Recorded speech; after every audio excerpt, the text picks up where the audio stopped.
listening back to this show from Teachers Talk Radio. You can catch up with all our shows by visiting our YouTube channel or by listening back at ttradio.org. Don't forget to like and subscribe to enjoy more live education conversation from TTR. We hope you enjoy this show. Outstanding, a world-class vision, a world-class this. I'm a real leadership geek, honestly. I've spent my whole career reading books and chatting to people. I just find the whole thing and the announcement, the way it's been announced, bizarre. If you could move away from a model where teachers are so intensely focused.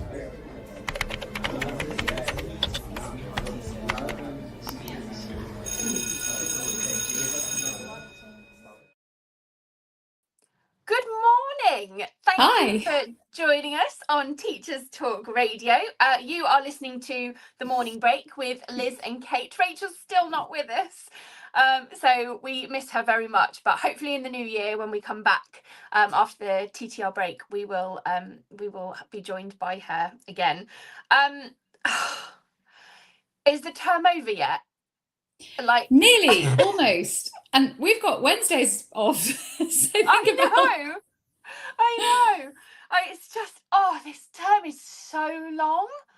Like, it's just, and every single, like I say, every single year, you would think after 20 years, like I know what to expect. I know how tired I'm going to feel. But it's so punishing this term, and you get to work in the dark, you leave work in the dark. You're exhausted, the students are exhausted, mock exams, end of term reports. And that's not like, that's for us in secondary, like our primary colleagues, like the things that they do at the end of term are just absolutely insane. Like if we're tired, they must be broken. And yet they're still so cheerful all the time. But also the music teachers and the drama teachers in secondary schools, because hats off to all the people who do the concerts. I'm not musically talented, but hats off to everyone who organises all those things, as well as their normal teaching load, and all the kids that get involved as well. Yeah, I mean, it's a week too long. I feel like I still had my Christmas spirit last week. It was you're the biggest advocate of Christmas I know. You used to get so. Do you get as excited as you used to when we worked together? Yeah, 100%. I love it. I absolutely love it. And when did you get your tree up, Liz? Yeah, my tree's been up since mid-November. So see, actually, you'll be surprised because, like, I always used to leave it till the last minute. I've had a tree up at home since the last day of November, and my friends were teasing me, going, "It's not December yet." But I always bring a tree from home I used to do it for my classroom at Robber. I don't know if you remember. And I used to put little presents under it for the kids. And now I'm teaching in another school. I bring a little tree I'm tutoring. I bring a little tree for the office. But it's been under the desk for a whole year. So I've just dragged it out from under the desk. And my colleague I share the office with is like, "You don't need to..." It's just been there, it's been like Narnia under the desk. But we've put that up a couple of weeks ago. So I do that. We decorate the office as well. When do you decorate your classroom? So do you know what? I haven't had the time or energy to decorate my classroom this year, and I'm quite sad about that. I don't have a tutor group anymore. Because of my arrangements with getting my son to school.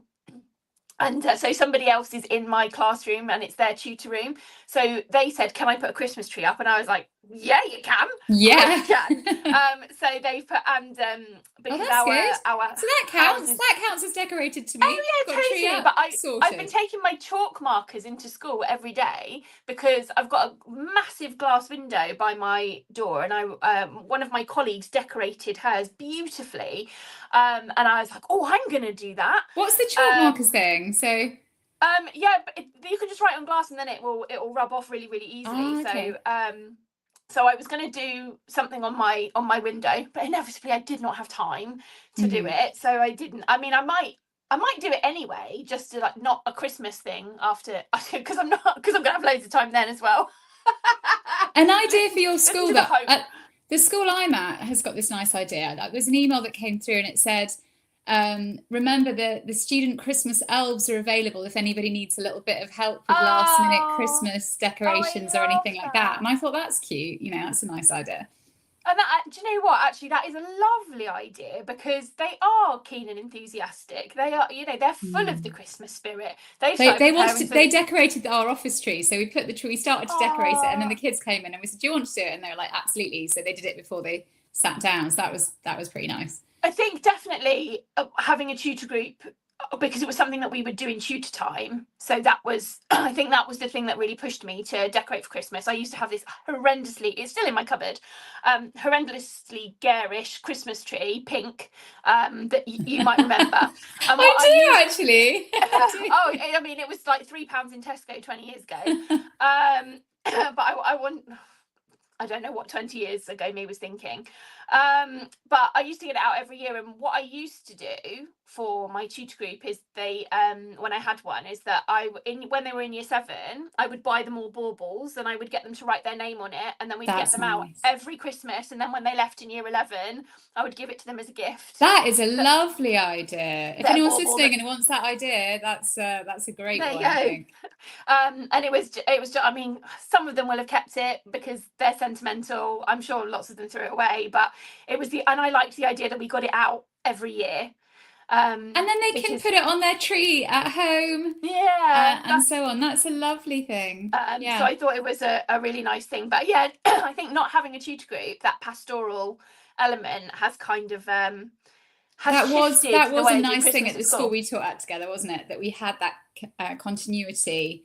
Because I remember having a group when I was a new teacher, started with them in year 9, and when they left in year 11, I felt like I knew them all pretty well, and that was a nice thing. Well, I think that's where the in loco parentis works really, really well. When I was at school, we changed tutors every year, which and that wasn't because of staff turnover, that was just because that was the school system. And now as a teacher and having been a tutor, I find that such a bizarre system because obviously with teacher turnover you can't avoid that, like that's just one of those things, but and particularly these days I think you need to build relationships with your students pastorally in order to be able to care for them, to be able to be that adult that they will come to in school when they need support with things. And and at Christmas, give them a bit of the Christmas magic, even if it's like in a very subtle way. Like with the tutees, I ordered them. I did it last year, and they liked it, so I did it again this year. Because the pens they give out at school are a bit rubbish, aren't they? When they forget their pens, those kind of awful biros. So I get them the inspiration. I mean, they laugh about it as well, but it's inspiration, like workplace sleigh, purple pens. Cute. So I have a packet. I order a big pack, and they all have different colours and different things on. I remember last year one lad was really excited because one was like the blue of his football team. Is it Chelsea or something? The pale blue. Aww. And he's like, "Miss, how did you know?" And I was like, I know." I didn't really know. But this year people were choosing all different colours, and then I get a little bit of chocolate money. Just little tiny things. Maybe one guy can't have chocolate, so I got him a candy cane. So just little tiny things can actually make them feel a bit like, oh, this person's recognised. I need a pen, or I need a candy or chocolate, or whatever it is. So it doesn't have to be break the bank or singing, dancing. It can just be like a bauble, something little, just to show them that there's, especially because some of them don't get as much at home. You might have children who are young carers, or children who perhaps might not have as much Christmas magic. So it's nice to just make them even a tiny bit, make them a card, or make them feel special in some way. I remember, or give them a card if you haven't got time to make one.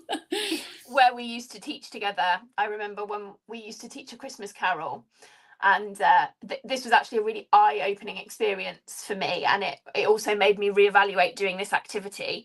But we used to talk about traditions, family traditions, and they'd all write down what they did at Christmas with their families.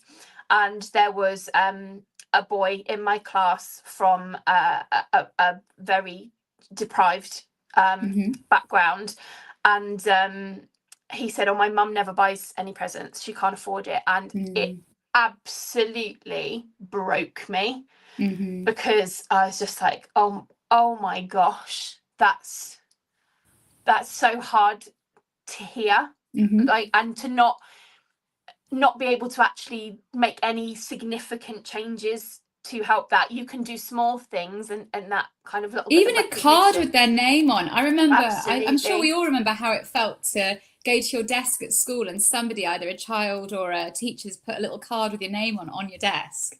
You know, it can really make your day. You know, Little things make such a difference, don't they? And yeah, I mean, that obviously that's what we're going to talk about today, because Mhm. we're not known for our serious content, are we, on TTR, us two? Although I think there so- are a couple of serious things to be said about teaching Oh, up to the yeah. end of term, which has definitely got positives, and just a few things to think about if you're teaching right up into the end of, well, we all teach up to the last day now, don't we? Mainly, most schools do. Our school does. And there's a lot of good things about that for the students and the teachers. But also, it's just important to think about how you know, teachers and tutors will be tired, but also the children will be tired. So it's about balancing that with a lot of people do sprinkle a little bit of levity or sort of gentler activities through it. And don't be surprised if Charlie falls asleep while you're trying to help him with spag or something like that, because they're tired. So it's almost like doing your best, but also remembering that you know, children might be a little bit flagging at this point too, and just being a little bit less strict sometimes, I think, maybe with that. Yeah, I think it's a very overstimulating time, isn't it? You know, there's a lot of sounds and visual things, and everything's you know, very kind of exciting and loud, and that's not for everybody. And we obviously there needs to be an awareness of that, but it is such a long term for everybody.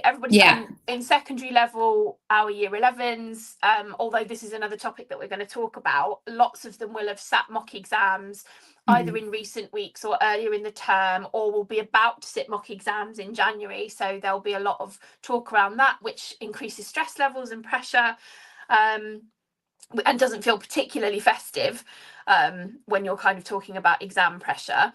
But yeah, we wanted to.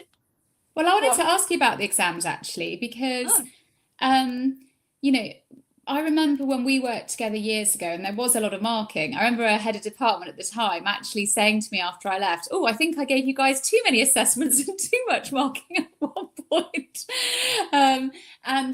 But she always brought goo to the meetings, so I was fine with that. Do you know what I mean? But I just remember there was one Christmas in particular where we'd had a lot of marking all term, and I'm a slow marker.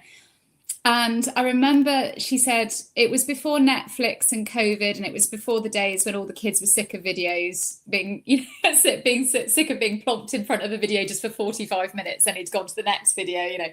So it was quite exciting if you put Muppets Christmas Carol on back then. So they'd have these assessments and mocks, but then we'd have a sort of a week where we could show something like the Muppets Christmas Carol. I'm talking when were we working together? Over a decade ago. 15 years ago, yeah. Yeah, so you got a picture back in the day when you couldn't just access necessarily the Muppets Christmas Carol or whatever it is as easily as we can now. So it was more of a novelty, it was more of a treat. We'd stick it on. And I remember you'd sit at the back of the classroom frantically trying to mark the year 7 assessments, knowing that you still had mocks to mark before Christmas. And I'd still end up marking. I remember I was marking on Christmas Day one year, some of the mock exams, and I remember the mock GCSEs.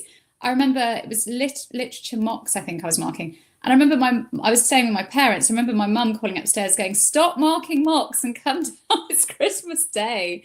So we kind of needed that sort of relaxed week back there where it was more easing into the holidays. But now we teach right up into the end of term. I do think that's better. But I wonder how the teachers are coping with marking all the mocks and things like that, and when they mark them now. I think the context of videos though is really, really important, because like, for example, you and I are both English teachers, and we used to show Muppets Christmas Carol to year 8 who had just read and studied That's true. Christmas Yes. Carol. So I hope they take the clips from that bit, not from my bit. Yeah, it was contextually with it, like with what we were teaching them, and I would always use that as a sort of a carrot. I was Yeah, about to say same. stick, not stick. A carrot Yeah, at the end. if you get because these it's done, like- I can mark them next week when you're watching the film, and I'd keep the window open, the curtain up, the blind up a little bit, so I could see to mark some of the stuff as they're watching it. It was about, because they always, you know, oh, the film's better than the book. It's rarely is that the case. But it's like, can't we watch the film? And it's like, no, we can watch the film at the end after When you've read the book. Yeah, Let's and read you've the done book, your and then essays. we can do a comparison, and we can talk about Yes. what did they include, what didn't they include, why do you think they didn't include that? You can actually use it as a learning point. And I don't have major issues with that, and I actually think that it's better that way, to do it that way round. I think even if it wasn't the end of term and the unit ended in the middle of a half term, I would want to do that at the end of the unit regardless. So, and also it's cheerful, it's a bit of Christmas Dickens cheer with the songs, and they do follow the storyline to a certain extent, and it helps them memorize it. Okay, there's 2 Marleys, but whatever. I love that song. But I think where the problems emerge is when people show videos for the sake of they just stick them on. So they're showing episodes of The Simpsons or something like that, and it's like, and I can understand why that's frowned upon, because I don't see that anymore. I do you see that though? Is that still happening? Because I was walking around school. I don't know. I can't this see, week, and I didn't see anyone showing videos at all. Like, you know, I think that culture has completely changed now. I think people are trying to teach right up until the last day, and you know, think the curriculum's full. Yeah, so it's full. To. Yeah, but I also think there are lots of schools that kind of implement a no fun rule. Yeah, that's different though as well, isn't it? It's like it's one extreme to the other. You need a balance, really. I agree, and I just think, because I know of a school that actually will walk around, and if they see classes doing quizzes on the last day of term, the member of staff will be the last day. I think you're meant to do them on the last day, aren't you? Yeah. You're supposed to have a wind-down day. Apparently their version of teaching to the end is like, no, there's no fun. We don't want any frivolity because we don't want behaviour to get out of control. On the last day? There's only 2 lessons. But quizzes are also, they're a really valid learning tool as well. And I wouldn't do an out of context quiz. No. I would do, so like I'm planning to do like a Lord of the Flies escape room type thing. Oh, I'd love to do that. Can I come and play with that? I'd love to do a Lord of the Flies escape room. Do you get to run away from Jack at the end through the bushes? That would be so good, wouldn't it?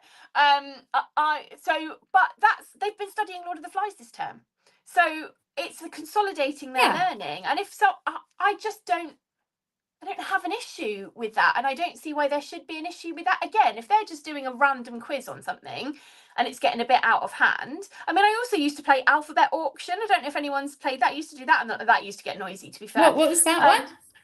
So they're in teams of 3 or 4. They have a budget, and you've got the letters of the alphabet, and you auction them off, and they've got to bid with each other, and they've got a budget, and they buy the letters of the alphabet. And then once you've sold all the letters of the alphabet, they then have to make words with the letters that they've bought. So they obviously have to be really strategic about. Do they have what monopoly money, or they just vote? It's just they have to keep a tally of how much money they're spending. I was going to say, how would you do that with a whole class of 30? Or I'm being thick, don't worry. Yeah, no, I'm not. And then it's funny because then some of them like panic and they spend all their money at the beginning, and then they've got like 3 letters and they can't do anything with any of them. Some of them realise, I need a vowel. So they'll save their money for a vowel, and obviously vowels they have to spend a little bit. Do you know what? My brain wouldn't cope with that, even as an English teacher at the end of term. I'd be. I shouldn't be able to keep track. And there's another one which I haven't done for a while, and Balderdash. Balderdash is another one, which is really fun to play with them. So they have a nonsense. Well, it's not a nonsense word; it's a real word, but it's fallen out of use, and the definition of that word, and then they have to make some up, and then the other teams have to guess which is the real definition of the word. And they are then looking at kind of the etymology of the word. They're looking at the break. So if they've got an ology, or they've got an ologist, or they're thinking about parts of the word and how they can trick people. Again, I think that's quite educational.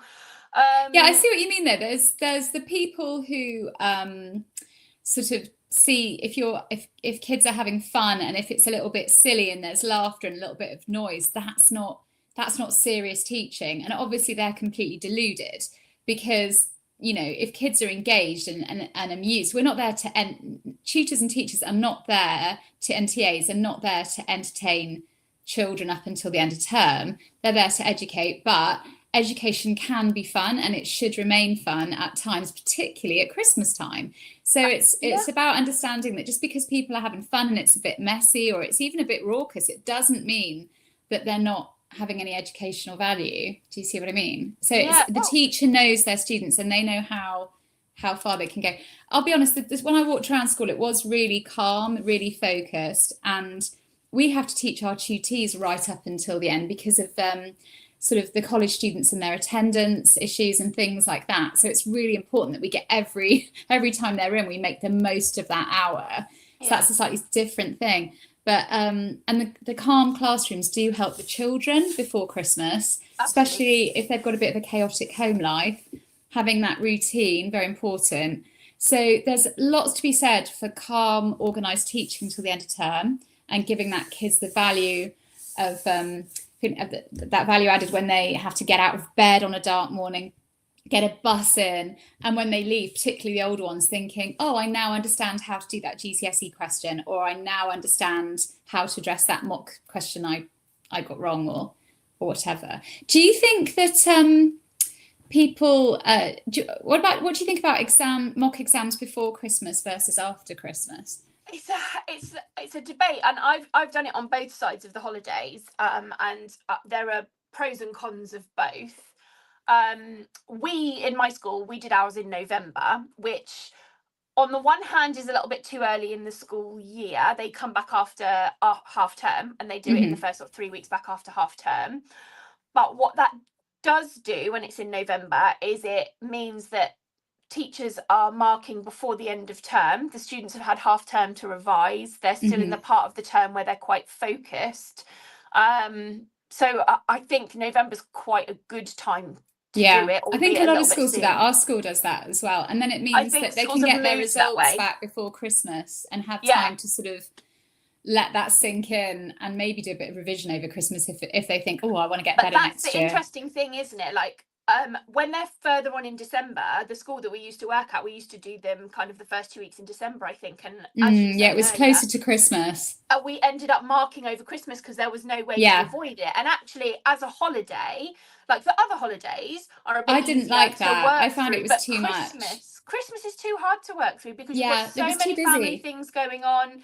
It is a really complicated time of year, and this is why offices close down and things like that. There is recognition that actually it is a time of year. I know obviously the leisure industry still goes on, the health industry. I know lots of people are still working over Christmas, because there's been some quite heavy criticism that teachers complain constantly about how busy they are. We're not saying that we're busier than anybody else. We're just saying that we're busy. Well, also a lot of teachers have done other jobs as well. I've done about 8 other jobs. I'm sure you've done, if not more. I've probably ever done about 20 other jobs.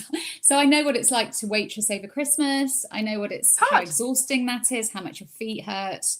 I've worked in marketing, I've worked in a publishing office, I've worked in various, I've even been a wheelie bin cleaner at one point, and that was delightful in my youth. Worked in supermarkets.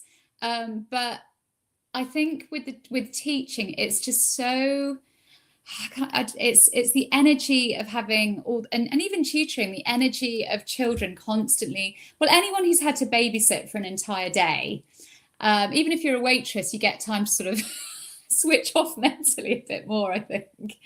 But I think it's I'm sort of babbling now because I'm tired as well. But I think every job is tiring, but I do think teachers earn a little bit of Christmas holidays. And I think the teachers' children deserve to have their parents emotionally available over Christmas, not marking all over Christmas. Yeah, and that's the thing. But I also think if we flip that and look at the students as well, moving their mock exams to January, how much revision can we reasonably expect them to do over Christmas holidays? Because they will have the same demands, and they also should be able to enjoy their Christmas. That should be allowed to happen. And I think having them in January, yes, for teachers, probably that's better. But for students, is that better? I'm not 100% convinced that that's the case. But there's, like I said before, there's pros and cons to that argument. A teacher, I was reading about it online, and a teacher was saying that she felt that she had to reteach everything at the beginning of January because the children just after New Year, the teenagers after New Year just hadn't remembered it. And so she was doing everything all over again, essentially. So she preferred them before Christmas. I think November is the best time. Yeah, like I said, I'm a tutor now, but I think if I was going to have all that marking again, I do have to mark mock exams for the college group I'm in, and we've managed to do what we can with those guys. But I think as well, I've got a student who didn't do so well, so I've said I'll give him another mock, if you like, a pretend one, straight after Christmas, to give him that chance to see if he can improve his mark, because he admitted he hadn't revised at all before the other mock. So as a tutee, I said, do you want to pretend? And we'll do what you would have got with this paper if you had revised. Do you see what I mean? So, but we'll see. It might be exactly the same mark, because Christmas is busy, and then I'll have to start again. It does feel like that a lot, but I feel like that's a topic for another show. I always say that, don't I? It's a topic for another show. Yeah. Because we could go down a tangent on it. I'm just going to pause for a word from our sponsors. So we are partners with Hachette Learning, publishers of professional development books and resources that support great teaching and learning in schools around the world. Level up your professional development today and visit www.hachetteLearning.com to explore the full range of titles. And join Bet for the biggest week in education from the 21st to the 23rd of January 2026 at the Excel in London.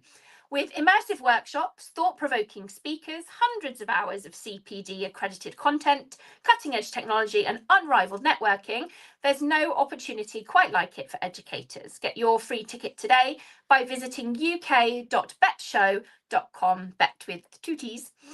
And Teachers Talk Connect is back for 2026. It's our annual CPD and networking extravaganza. Join the TTR team on Saturday the 14th of March in Manchester. Tickets are free. Why would you not join when it's free? What are you waiting for? Head over to ttradio.org/connect 2026. Superb. So, have you had an end of term Christmas party, Kate? No, we're going to do a Secret Santa. In fact, somebody came up with this, the online Secret Santa. I don't know if you've seen it, but you go on to a website and it gives you have up to £10, and everybody is allocated another member of staff in their department. And I think it's just the English department that's doing it. I don't know if any other departments are. And then it has materialistic Christmas has a suggestion of things from, I don't know, various. I don't want to say particular places to order them from. I don't know if we're allowed to advertise brands, but a well-known online brand where you can order somebody makeup brushes for up to £10, or Spa Sanctuary or whatever it is, or for a guy there might be some wash bag or whatever, and then you can pick 3 gifts that you would be very grateful to receive, but you'd probably be grateful to receive anything. But say for example, you might not be a drinker, so you might not want a bottle of wine, or do you see what I mean? Or you might not eat sugar, or so you can then say, I would like something like this and this for a tenner or under. The problem with it is my fellow tutee and I, we went and chose 3 things when we got a moment, but I think the staff have been so busy that nobody else, as far as I can see, has suggested things to anybody else. So we're all in the dark, and I don't know the person that I've been, matched with particularly well. Oh no. You can nudge them. So I've been, please pick something, and it's got right up to the wire. We're giving them out on Thursday. So I just had to guess 2 gifts to give to this person, and I've not even used that website because I have no idea. So I've just gone and got 2 complete different things, and one's a little silly one and one's a more, bottle of wine. And I'm just gonna have to go with it. It's such a contentious thing because I think it's a bit of a gamble with it. So whenever I've taken And you part don't want in to offend Secret anyone by Santas- getting them Well, a this is t-shirt which it. says, I actually, first of all, I got a t-shirt which says something, actually, I'll show you it, because I'm not going to give it to him now. So, so I was given a mail t-shirt. So I'm pretty sure they'll be too busy to listen to this. So at the moment, but you can't see it. Can you read that? Yeah, the Wi-Fi went down for 5 minutes, so I had to talk to my family. They seem like nice people. So I bought this, right, which was over a tenner, I'll have you know, but I'm actually going to end up giving it to one of my brothers because I suddenly thought, what if it's not? What if he thinks that's really rude? So I got my bottle of wine instead. But it's the extra. You just think. So the Secret Santa thing's lovely, but I think it's it is a bit of a giggle, but it's a bit of a shot in the dark. Thing, because the ones that I've taken, like I organise my department Secret Santa, which I'm happy to do. I do it through an app. So because people could, for the same reasons you said, if they can create a wish list, it just means people get what they if would they like, create the wish list. If people do that, which is absolutely the case. But I just think that not everyone puts the same amount of effort into it. Quite often, when we used to do a whole staff Secret Santa at the first place that I worked, it was such a gamble. And some people, I mean, nobody forces you to take part in Secret Santa. So if you don't want to do it, that's fine. But we get a message that says, who's going to be a Scrooge and not take, there's a bit of pressure. Who's going to be a Scrooge and not take part in Secret Santa? And you think, I'm not a Scrooge. I definitely like Christmas. I'm going to take part in this. But then you think, but all they have to do is press a button to tell me what they want. Like, please don't leave it up to me. I've got enough decisions to make, right now. And it's just, but some people sort of get involved in Secret Santa, I think, to receive but not to give.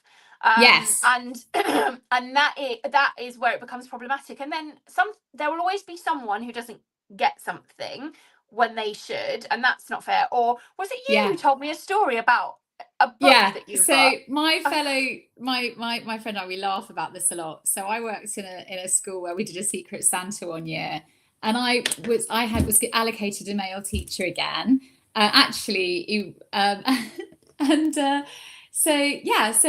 put real thought into it. I can't remember what I bought him, but I put a lot of thought into it, and I got him a couple of things, I think. And my friend was working with me, and she said, these are great, they're really great, he's going to love it. And I was like, this is lovely and it's great.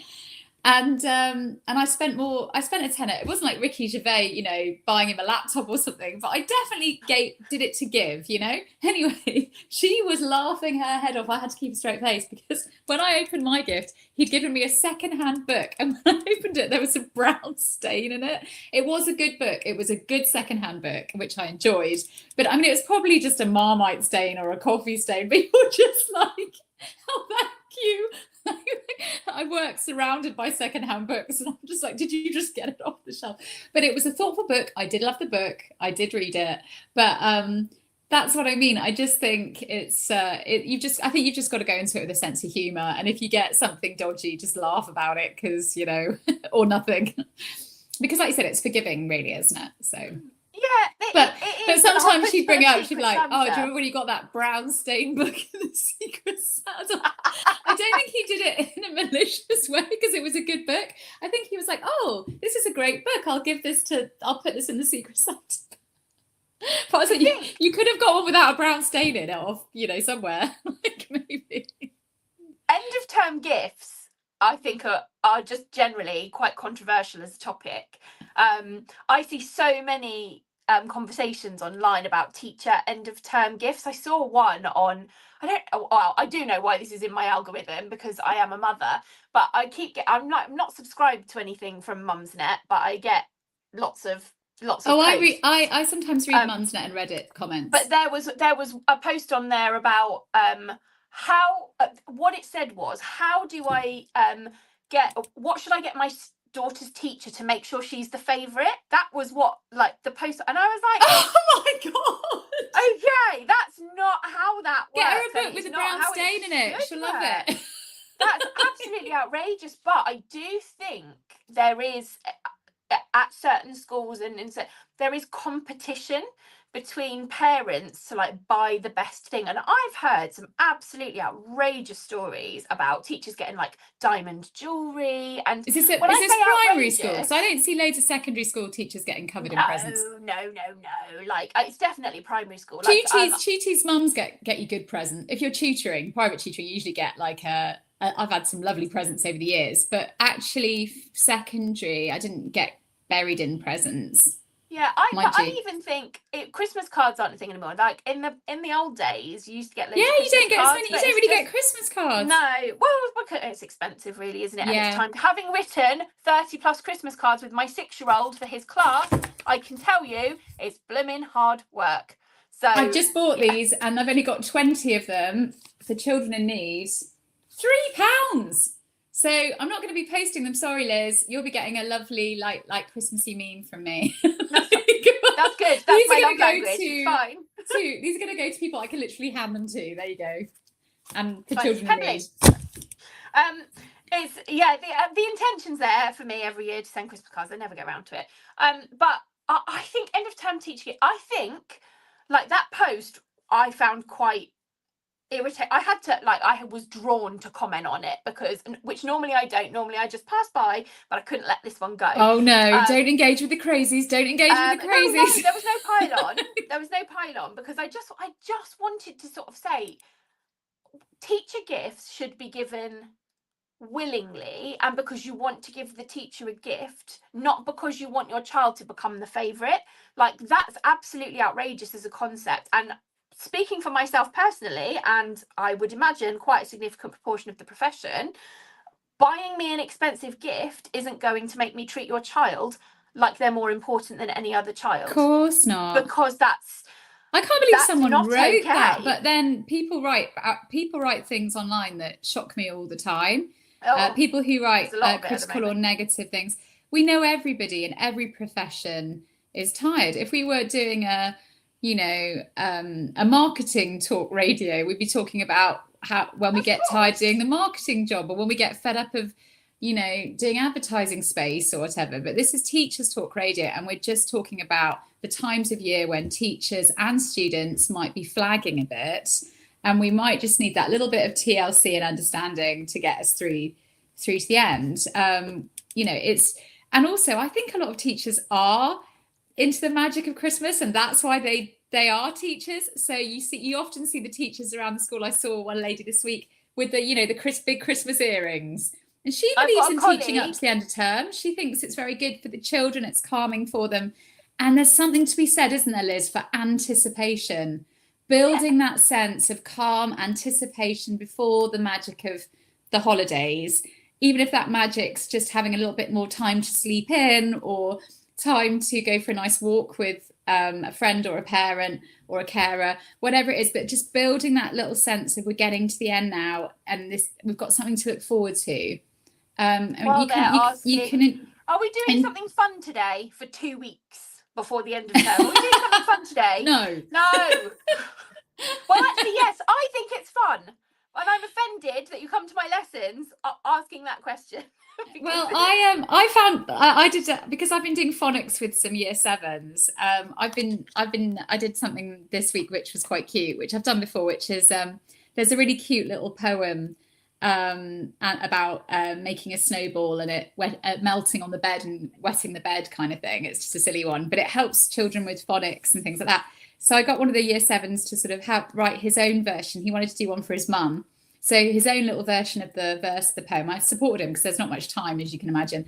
And then we made a snowflake, and he wrote it, stuck it on the card, wrote the poem on it, put it to his mum, and then he got that to take away in a folder. So although it's a secondary school, some children still want that opportunity to make something special for a parent at Christmas. So I think if you can, and that teaches him about reading, phonics, using his thinking skills to guess what words could be missing or what he could put in or try and make fit the rhyme scheme.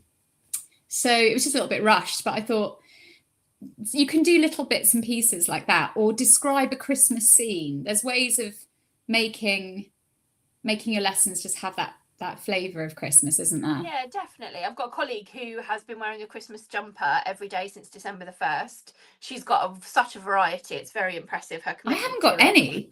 I don't have one. No, I don't. Like, I have a Christmas skirt and I will save it till the last day of term. A Christmas And skirt? I just What does that wanted look to. like? Oh, it's just like a Christmas jumper, but it's a skirt instead of a jumper. Uh-huh.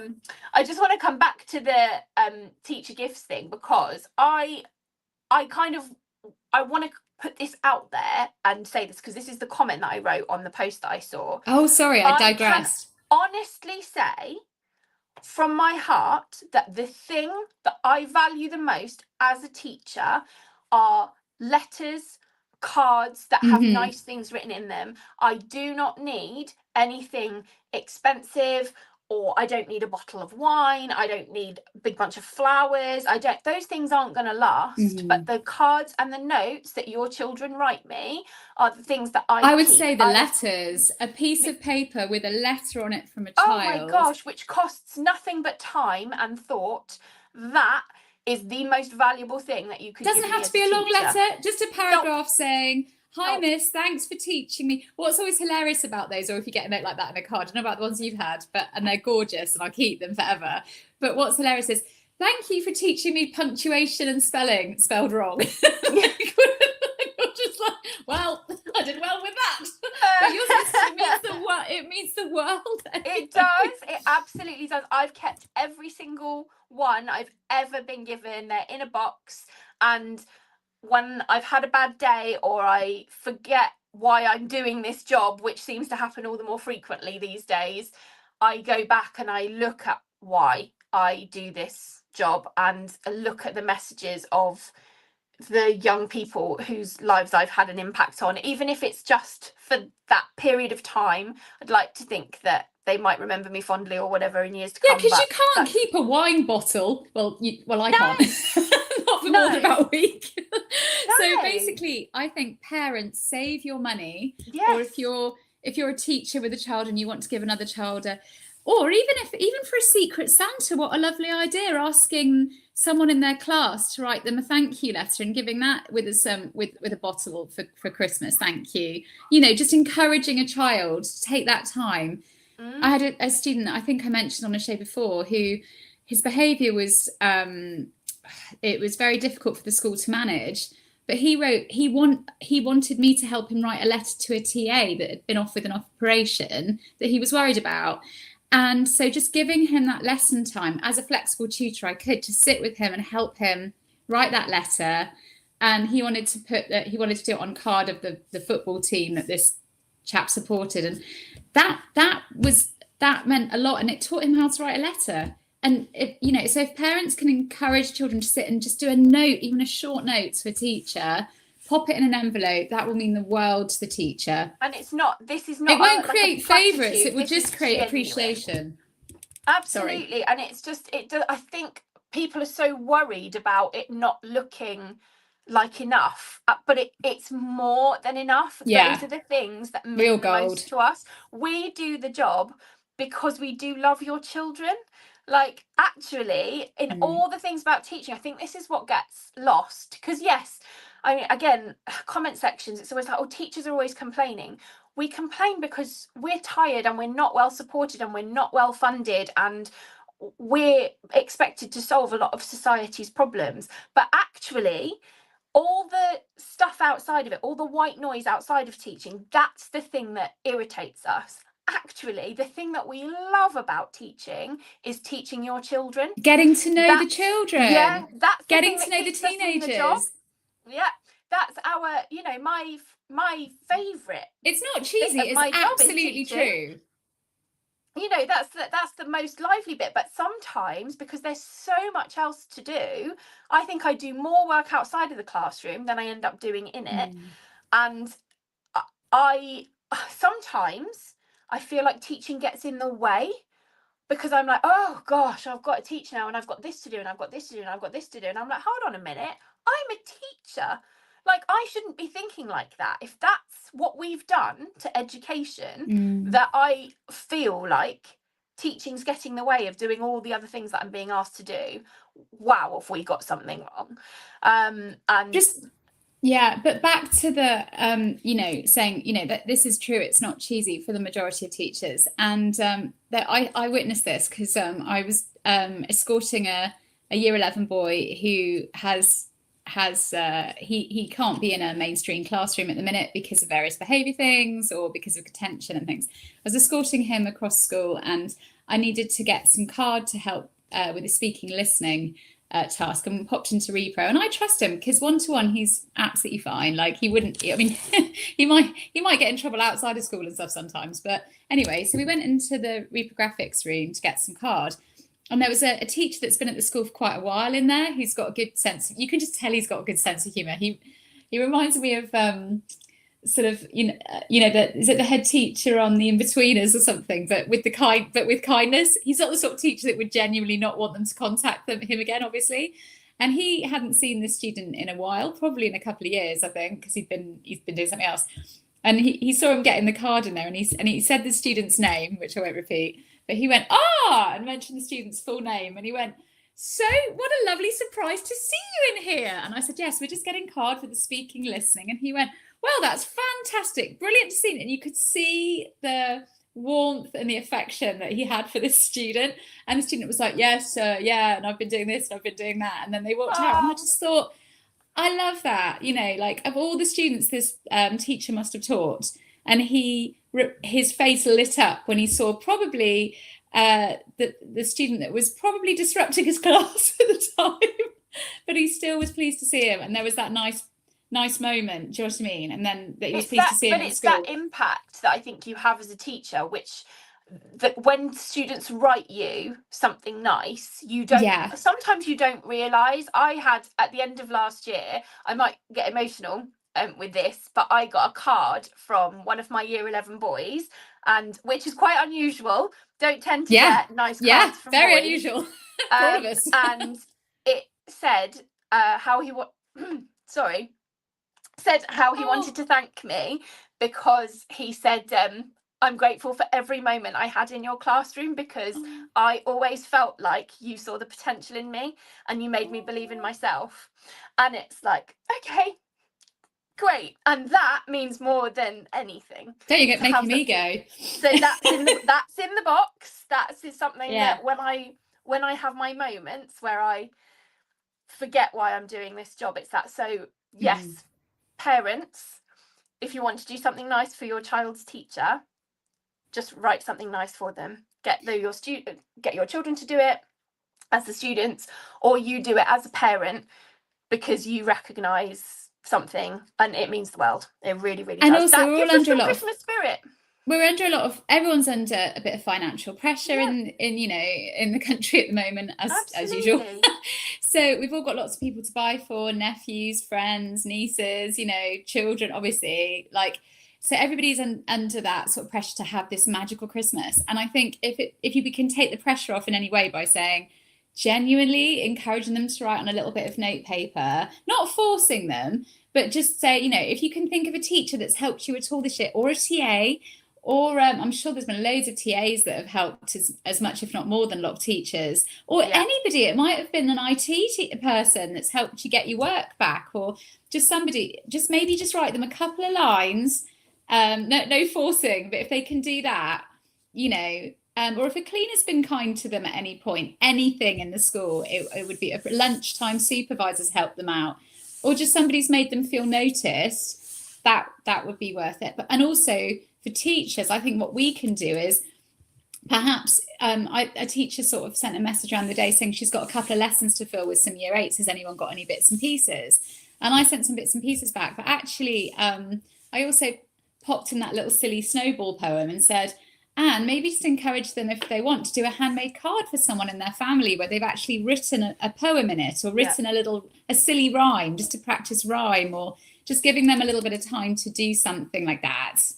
Or the other thing is learning about the Blitz, when people had nothing and they developed resilience and character through, they didn't even have wrapping paper at one point. And when they did have paper, they used it to make toys to put in stockings. And people were being dragged out of bed in the middle of the night to go down to air raid shelters, but they were still keeping a bit of Christmas spirit, playing cards, doing those little things. So sometimes it can be sort of good to sort of think, right, we actually, there are lots of ways to enjoy Christmas without spending lots of money.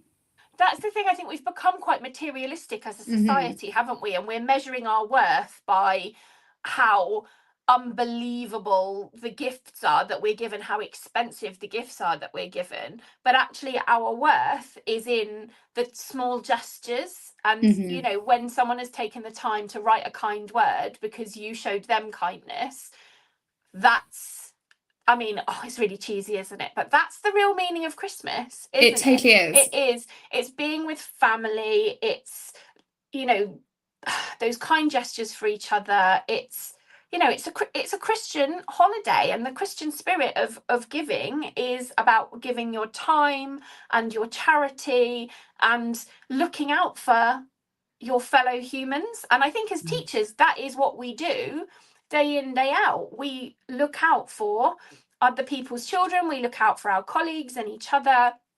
That's kind of, we're responsible for actually an awful lot of well-being type elements. Character building as well, helping children develop resilience, helping children develop their characters, helping people be like encouraging leading by example. So being a Scrooge at Christmas to get good results is all very well, but actually you want to demonstrate kindness more than anything, emotional empathy, kindness. Yeah, that's what we want to be showing, and generosity of spirit as well. And it's just, and I totally agree with maintaining standards. Like even if I'm going to do something fun in my classroom, standards are still maintained. Like I still expect levels of it. It's like they go, oh, if we're doing something fun, can we sit wherever we want? No, you're still going to sit in your seating plan. You're going to have some fun, but we're sticking to the seating plan. Yeah. So you can still, it's about that kind of, like you said earlier, balance, having balance and treating everything with balance, and making sure it's also educating them to understand that they can learn and have fun at the same time. Yeah. I think they separate those concepts. They don't think of them, learning's supposed to be boring, isn't it? But actually it's not. Learning's fascinating, and you almost have to get older to understand that. I wish I went back to university now. I wish I could do the main part of my education now, and I worked hard at school, I worked hard at university, but actually I would do it so differently now, in my 40s, because I value learning so much. When I don't. This is like me banging on about the Blitz. It's just because one of the year 11 boys said, did they actually bomb over Christmas? They missed. They didn't. They played football and stuff, didn't they? I said, I think you're mixing things up. Let's have a look at Christmas in 1940. And then I became more fascinated with them. I'm like, look at this old lady sleeping in a wine cellar. I mean, at least she had wine, but it must have been chilly. And then look at these, look at all these people in the underground, and because you can literally go onto the museum archives and see all the, and then you see some people having fun, and you're thinking they were probably just running from a machine gun fire across London, diving into a shelter, and then playing cards. And you're just thinking, and then doing a description of a modern Christmas, and then maybe a flashback to how things were in different time periods. It's fascinating to me, and I'm like, well, I'd love to learn more about this. That would also reinforce how materialistic and commercial Christmas has become, and the value that we place on actually these relatively meaningless things. Actually, I mean, people used to but saying that, I'm guilty of it. I was thinking about my best friend in Cornwall. I'm thinking, I want to show her how much she means. I must get them something that's that looks good materially. Do you know what I mean? Or that looks. Yes. But what I try and do is try and think what would make them smile. What would surprise them, but sometimes you do end up thinking, well, these people are the closest to me, so I should get them these big expensive things. But actually, again, we need to get away from that, I think, a little bit, because that's how we get seduced into spending more and more and more, when actually it's experiences. So what my best friend and Anna, her sister, were going to have a sauna together. No, So it's we're going to put time. on festive red swimming costumes and go and get in the sea and then go in the sauna. A bit of a laugh. It's like little thing. I'm doing a Bridget Jones style dinner party on Thursday night, Liz, as well. I wish you could come, but then you'd be getting blue soup and stuff like that. I'm game. I'm totally game. Just too far But away. you'll have to come and stay. But it's but yeah. So but I was looking at the price of crackers, £8 for a box of crackers for luxury crackers in Asda, right? And so I was looking at these crackers because I've only got about like 6 people around the table. I just want a little one because I'm not very good at cooking, you know. So there's three women and 3 men. And I was like, right, a box of 6 crackers, luxury crackers. And you look what's in crackers and it's like the same thing. Like even the luxury ones, they have like a toenail clippers that are too small for anyone's toe. really rubbish tweezers. So I was like, and also I've got a pea head, as you know. So when I put a Christmas hat on, it falls right over my ears. And so I ended up buying little novelty table presents for people, you know what I mean, that I'm going to wrap up myself instead. And I told the lady on the till said, I said, oh, I'm getting these little bits instead of the crackers. And she said, I don't like crackers because they fall over my eyes. The hats fall over my eyes anyway. And she goes, well, I've got the opposite. She goes, I've got a massive head. So the hat just sits on the top of her head like this. But I think crackers great for Christmas Day. But I think if I'm going to do like anything, I want to do something little and funny and choose them myself. You know what I mean? What do you think about crackers, all that stuff? Oh, I mean, they used to be fun. But now, like you say, they're just a bit expensive. A bit expensive, and we're adding waste to the environment, aren't we? We're coming to the end of the show. What I want you can tell we're tired. I'm babbling on about crackers. You've brought up several kind of people who work in a school. I think because it's Teachers Talk Radio, I think we do predominantly talk about teachers, and often in the comment section there's lots of people saying, what about TAs, what about LSAs? And it's because it's Christmas, I really want to make sure that you understand how valuable you are to us. Our colleague Rachel, who's not on the show at the moment but will rejoin us, she once described TAs as like bras, and it's such a good comparison because we need you guys so much. And honestly, I've recently had a TA added to one of my classes, and I was like, oh my gosh, are you with me now? And she was like, yes. I was like, don't leave, you're not allowed to leave. Yeah, please stay. Because you are like gold dust and you are undervalued in schools. And so I would like to do a show about the value that we as teachers place. Oh yeah, I'd love to do TAs. that. And Liz, have you been a TA? I have not. No, because I was a TA for a while before in the UK before teaching, and it's such a hard job. And you've really got, and it's a massively undervalued my goodness job. me, not paid well enough for what not paid well, and certainly not the value of what they are. They are gold dust, and I think they've been more and more and more marginalised while they've been asked to do more and more in schools and be more specialised. They've all got a special. Most TAs have a really amazing specialism. Yeah. Some things that like, oh, I can do Braille, or I can do this, or I can do that, and you're just thinking, you're amazing. They're tremendous. Absolutely tremendous as humans. So yeah, I think in the new year I would really like to do a show about how much we do value our TAs, and maybe we don't say it enough. Maybe we could see if we could bring a TA on with us. That would be good too. I know a few great ones. I'll see if I can convince. That would be amazing. But yeah, so we value you, IT people, we value you, site staff, we value you so much. Like all the people, it's like the credits of a film, isn't it? You know, the celebrities who are the actors and who are on the screen get all the credit, and us as teachers, we get all the credit. But actually, I feel for SLT as well, because because I do feel that sometimes as well it's easy, isn't it, to criticize people in charge, but they're getting so, probably, you know what I mean, they must get hard. It must be so difficult to make a decision without upsetting somebody, or you change the rules and somebody's upset, or so I think they're having to juggle an awful lot as well of pressure.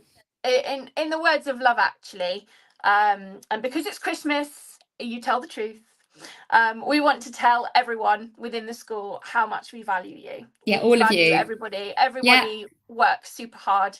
And we shouldn't just do it at Christmas, we should do it all year round. So I will make, my New Year's resolution will be to make a more concerted effort on shows to credit all of the amazing people who work behind the scenes to make And the school heads as well, absolutely because you incredible. know the heads can be under a lot of pressure and strain as well. They might Absolutely. act a certain way, but often they're soft underneath and they have feelings like everybody else, as you know. So it's about kind of being kind, isn't it, really? Totally. Christmas is about kindness, and hopefully we've demonstrated a little bit of that on our show today. And before we close, I am going to just do a shout out to our partner, Hachette Learning, who are publishers of professional development books and resources that support great teaching and learning in schools around the world. Level up your professional development today and visit www.hachetteLearning.com to explore the full range of titles. It's our last show of the year. So it's been an absolute pleasure to join everyone for the last 6 months. I can't believe we've been doing this for 6 months now. And we look forward to more shows in the new year. Thanks everyone for tuning in. Have the merriest of Christmases. Hope you all get the rest that you deserve. And we'll see you in the new year. Bye. Merry Christmas. Happy Christmas. Outstanding, a world-class vision, a world-class this. I'm a real leadership geek, honestly. I've spent my whole career